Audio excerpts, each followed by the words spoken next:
Let's talk tech hubs. For decades, Silicon Valley was the undisputed epicenter of tech innovation, but the landscape is shifting. Fast. Now the map is being redrawn, not by erasing old names but by adding new, unexpected ones. Power and innovation are spreading out, decentralizing across the globe. Tech used to be a blockbuster movie in a few select cinemas. Now it's a global streaming service with new hits everywhere. The old guard still matters, but they're no longer the only players. A new generation of cities is stepping up, not just to participate, but to lead. Why? Because the world is more connected than ever. High-speed internet is now a utility, letting a programmer in Lagos collaborate with a designer in Berlin. Startups in Jakarta can access global markets from day one. The barriers are lower, the playing field is more level. The story of tech is now a global conversation, not a California monologue. The next big thing could come from Bangalore, Nairobi, or Sao Paulo, and that's what makes this moment so exciting. Let's zoom in on two rising stars, Bangalore and Nairobi. Bangalore, India, often called the Silicon Valley of India, is a powerhouse, fueled by top engineering talent and a thriving startup scene.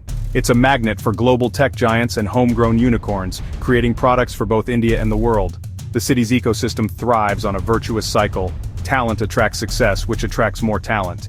Now over to Nairobi, Kenya, the Silicon Savannah. Nairobi leads East Africa in tech, especially in mobile innovation.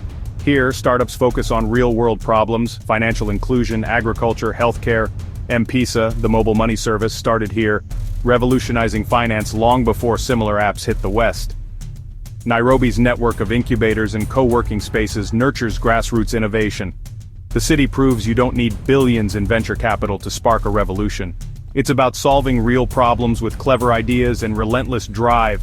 Both cities show that global tech leadership is no longer limited to the usual suspects. They're building the future right where they are. So what's the secret sauce behind these booming tech hubs? First, talent. Cities like Bangalore thrive on a steady stream of skilled, ambitious graduates. Next, investment. Venture capital is flowing into new markets, hunting for the next big thing. Governments are stepping up, offering incentives and building digital infrastructure. Startup culture is key. These cities embrace risk, celebrate innovation, and support entrepreneurs. Incubators, accelerators, and tech meetups create a dense network where ideas and teams form. Infrastructure matters too. Fast internet, reliable power, and affordable workspaces. Even where challenges remain, progress is rapid. The combination of talent, investment, culture, and infrastructure creates the perfect environment for tech to explode. It's not just about copying Silicon Valley, it's about building something new. These hubs are writing their own playbook. The result? A global surge of innovation, that's the real secret. The remote work revolution has supercharged the global tech spread. Companies now hire talent from anywhere. A developer in Buenos Aires can rival one in San Francisco. This shift lets people stay in their home cities, boosting local economies and reducing brain drain.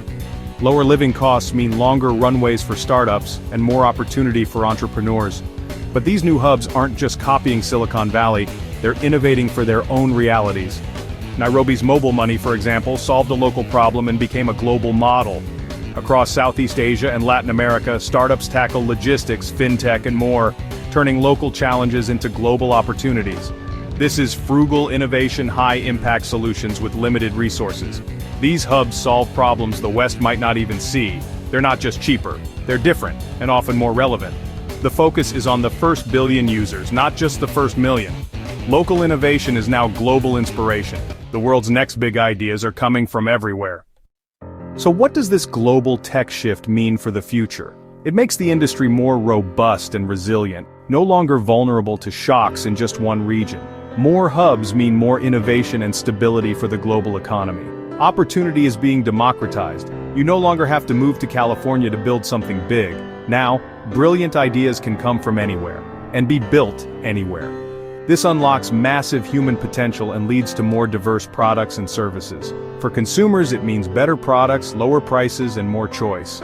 Established giants must keep innovating while new players tackle problems the old guard missed. Tech is now solving challenges for people everywhere, not just in the West. The future of technology will be a mosaic of ideas from every corner of the globe. The old centers aren't disappearing, they're joining a much bigger conversation. The next decade will be defined by decentralization. The future is being built by all of us.